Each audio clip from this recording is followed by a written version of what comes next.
The year is 2007. I was 9 years old.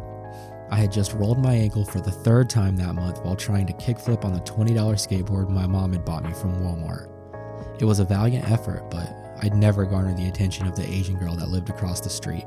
She just ignored me for the kid with Justin Bieber hair, even though he had no discernible skills, and his only natural talent, if you could call it that, was flipping his hair. And about a frustration, I said to hell with skateboarding, traded all my Tony Hawk games in for the newest Dragon Ball Z game, and gave my skateboard away. While I'd remain entranced by the abilities of Ryan Sheckler, Rodney Mullen, and Daewon Song, I'd give up on skating myself, content to watch the montages on YouTube with my feet planted firmly and safely on the ground. Britannica defines extreme sports as action sports or alternative sports that are characterized by high speeds and high risk. Extreme sports took the world by storm during the late 90s and the early 2000s. Movies, video games, merchandise for extreme sports were everywhere. An extremely goofy movie, Lords of Dogtown, and Surf's Up were a few of my favorite movies. And I had all the Tony Hawk games. Skateboarding became the most popular of extreme sports during this time, with much of the groundwork being paved by Tony Alva, Stacy Peralta, and Jay Adams in the mid-70s. Or at least that's what I remember from Lords of Dogtown. Skateboarding existed as a gateway drug for millions of adrenaline junkies during this period of time. Either you were about that life, or you weren't. And if you weren't, you were going to try an alternative sport like BMX, rollerblading, or snowboarding. Personally, I always wanted to get into BMX, but the closest I ever got was riding a sketchy bike down a gravel driveway, flipping over the handlebars, and landing soundly on my face, really fucking up my teeth. Pain is being a poor kid trapped in South Carolina that wants to try out snowboarding. With those options out of the question, I moved on to rollerblading, and after my floundering attempt at becoming a BMX pro, my mom got me a pair of inline roller skates that were 2 sizes too big for me from the local Goodwill. But that didn't stop me. After a brief adjustment period, I was a damn near professional, and look, I probably would have gone pro, but I lost the roller skates in a move. We moved a lot, and I lost a lot. I assumed that maybe being an extreme sports guy just wasn't in the cards for me, so I pivoted to video games. Imagine my joy when I stumble across Air Gear, an anime about inline skating or rollerblading. I'm going to use those interchangeably. I was hooked on the premise alone, and the inner child in me was swooning, even though I was technically still a child in the eyes of the law, my parents, and any teacher I'd ever had a crush on.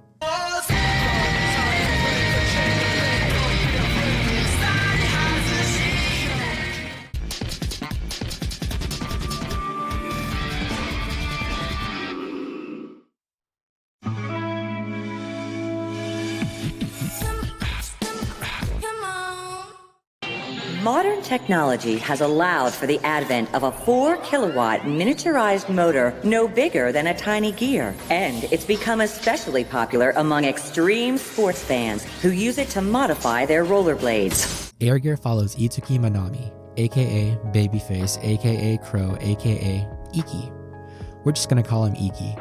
Iki is the delinquent leader of the gang East Side Guns. Oh my god, I have a type. He finds out that the family of girls he lives with uses air treks, abbreviated as ATs from this point on, as an organized group of storm riders known as Sleeping Forest.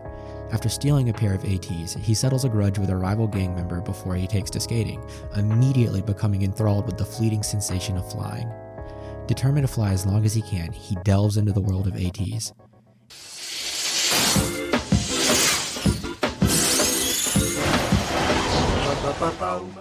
Air Gear's pacing speeds past like Simca zooming by you on her ATs, panty shot in full focus, because after this, he starts his own AT team, Kogurasamaru, and he begins the long journey of making it to the top. What does that mean exactly? Well, I'm not really sure. It's kind of hard to describe the world of Storm Riders, which are AT users if I haven't mentioned that yet. AT teams are ranked from A to F. There are roads and kings and regalia and the Trapium and blah blah blah. All that matters is that Iki keeps learning, he keeps getting better, and most importantly, he keeps doing cool shit. He gets his 2 friends, Kazu and Onigiri, who is voiced by the legendary Greg Ayers, to join his team. That's really all you need to know about the plot, but if you have your doubts about how far a rider can take inline skating, Go ahead and squash all of your preconceived uncertainty. I promise that creator Oh Great takes the story to places above and beyond most anime, demonstrating a level of creativity that's only seen in other, more highly touted anime. Unfortunately though, you're doing yourself a huge disservice if you quit following the story of Air Gear after the credits of the final episode of the season closes, because things get particularly nutty in the manga thereafter. Stop me if I sound like a broken record. Murder, violence, plot twist galore. The plot of Air Gear and the world building for the show is schizophrenic in essence, being delivered in the most confusing way possible. The elements are there, but the execution is just ultimately lacking. I'd give the story a 10 out of 10 ranking for its elements and a 3 out of 10 ranking for its execution. It's hard to follow the plot when it jumps from Iki doing cool shit to exposition and world building to fat anime titties to AT philosophy, which is actually a really big part of the plot, back to Iki doing cool shit and then back to world building and then back to big anime titties. And it's very much an older anime with its 2006 animation and dubbing really showing its age. The dubbing is particularly ass whenever Spitfire speaks. Listen, you ass, we're not here to talk about... I can't speak for the Japanese dub because, as you guys know, I don't watch that shit. And none of these negatives even matter because it's fucking kids on roller skates, baby.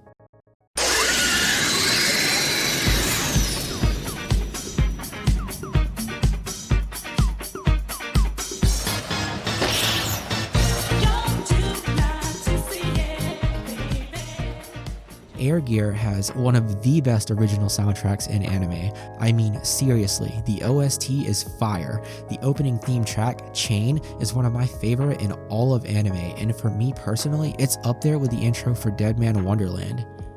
Its chill hip-hop tracks give each episode an urban vibe that only enhances the immersion, giving me the same nostalgic feeling I'd find while playing a game like Jet Set Radio or the more recently high-octane speedball game Lethal League Blaze.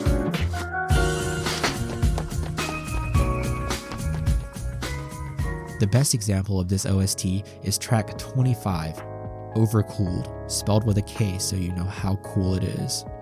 When it begins playing in the anime, it commands all of your attention. Honestly, the track carries the entire anime, and they'll remind you of that because you'll hear it at least once an episode, and trust me, it hits harder now than ever.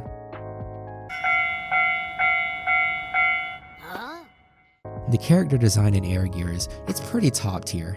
Iki looks kind of like a generic main character, but the stylized way he wears his school uniform with his pop collar and jacket jutted out like a Yu-Gi-Oh character are so iconic. And you can also look at side characters like Bucha, Simka, any of the Sleeping Force members, or hell, even the leader of the Skull Satyrs for an iconic sense of character design.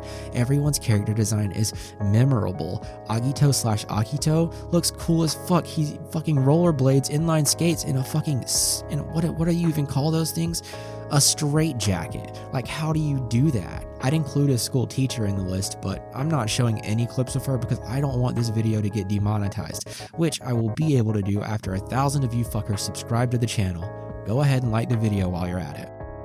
But he's so hungry, just look at him! That's a face only a mother could love. Iki is just like me in that we both let our dicks lead us to places we wouldn't be caught dead in with a gun. While he's typically hard-headed and resolute, his mental fortitude immediately dissolves into mush when he sees a pair of titties, and I can relate to that. Simka is like 60% of the reason I kept on watching, with the other 40% being my previously mentioned love of extreme sports.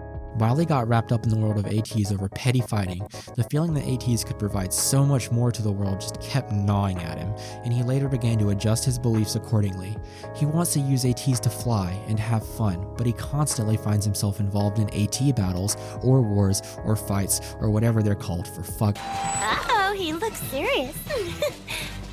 Hang in there, rookie. If you win, I'll give you a special reward, okay? Simka uses her feminine wiles to charm Iki and I into doing her bidding, getting him dragged into a ton of AT battles and me ultimately into binge watching a 25-episode dead-end anime. But I'm pretty sure neither of us regret it. Her character actually becomes really complex, and she even has a 2007 Britney Spears moment where she cuts all of her hair off, which is probably where my attraction to short-haired women started now that I'm thinking about it. Huh. Ringo? I'm impressed, Iki. You look like you're doing pretty good for your first time. Ringo is ultimately Iki's love interest, which creates a static between her and Simca for obvious reasons. She's a member of Sleeping Forest, and she's a really good AT user. She's kind, she's caring, she's compassionate, and especially when it comes to Iki. She's quick to argue on his behalf, and she's always in his corner, ready to back him up. And she teaches Iki how to use his ATs. Hey, Iki, wait! Where are you? Kazu and Onigiri are very good friends. He gets them to join his new team, and they each get a shining character moment in the anime. Well, kind of. You smell that? Do you, honey? That's the power of the bad smell road! Kazu takes a much more prominent role in the manga, getting really good at writing ATs and even become